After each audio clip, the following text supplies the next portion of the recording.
Okay, time to get myself in trouble again. I don't really like Clash at Demonhead. I know it's a beloved cult classic, but I've just never been able to get into it. Whether it's the NES version or the Famicom's Dengeki Big Bang, it just doesn't work for me. There's a few too many rough edges, and they're in places that just increase my frustration.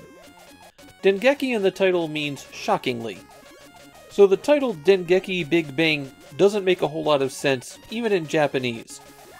The plot is that you're a super spy who's called back from vacation because Dr. Plum, the inventor of a bomb that can blow up the entire world, has been abducted.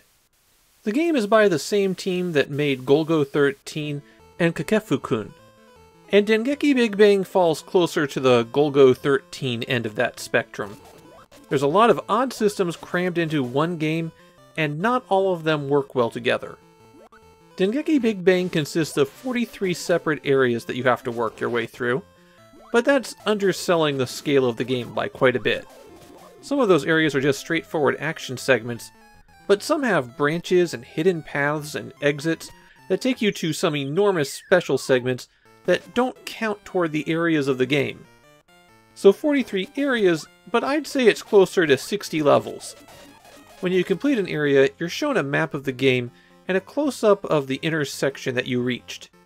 Then you press B to select which area you want to go to next, and hit A to continue.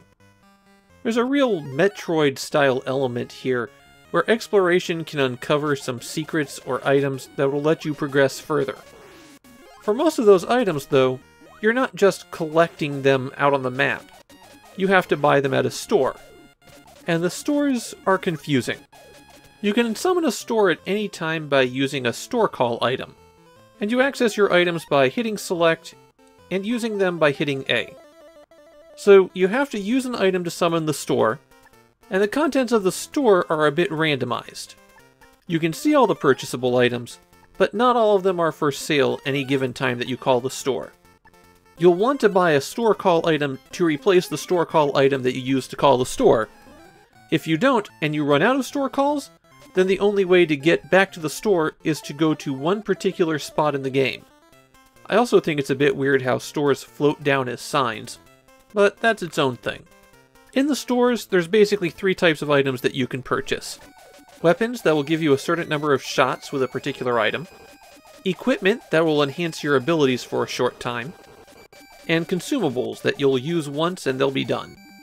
For consumables, you can get an item that will make you effectively invincible, some food that will be used to heal you, those store calls, and the micro recorders that will generate a password for you when you use them. The equipment is the most important for your movement options, but also perhaps the trickiest to use. The boots greatly upgrade your speed and jumping ability, but also make it a bit hard to control yourself. There's a jetpack that the store never sold to me, a scuba suit that will let you go underwater.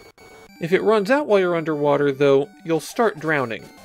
A real problem with swimming is that when you land in the water, you go under for a brief moment, and you take damage from that. So when you're swimming along, don't jump. The final suit allows you to climb ice walls. Without that suit, you'll just have to satisfy yourself with climbing other walls. The special weapons bring me to my biggest problem with Dengeki Big Bang. The hitboxes are terrible. Your hitbox extends a little bit above your head and a little bit below your feet. Bullet hitboxes also extend a bit beyond where they're visible to.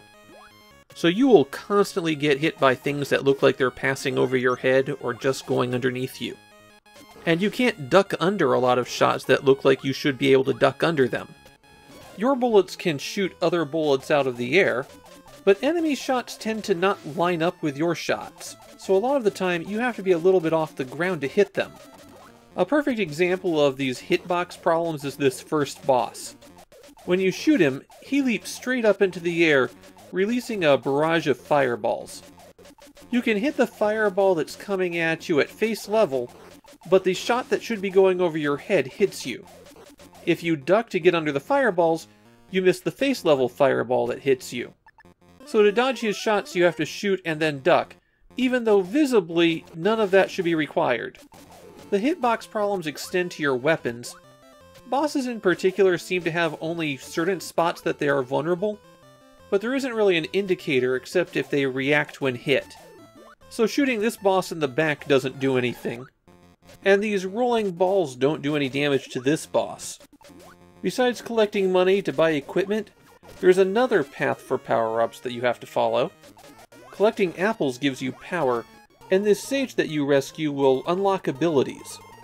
The very first one you get is free after you save him, and that lets you shrink down to a small size. You can get through tiny passages that you weren't able to crawl through, and you return to normal size if you get hit. One of the things that got really under my skin with Dengeki Big Bang is recovering health. The simplest way to recover health is by collecting hearts dropped by enemies. They drop these pretty rarely though. And when you reach certain parts, like a boss fight, you'll want to recover to full health.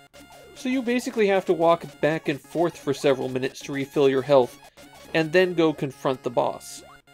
Recovering health should not require grinding like this.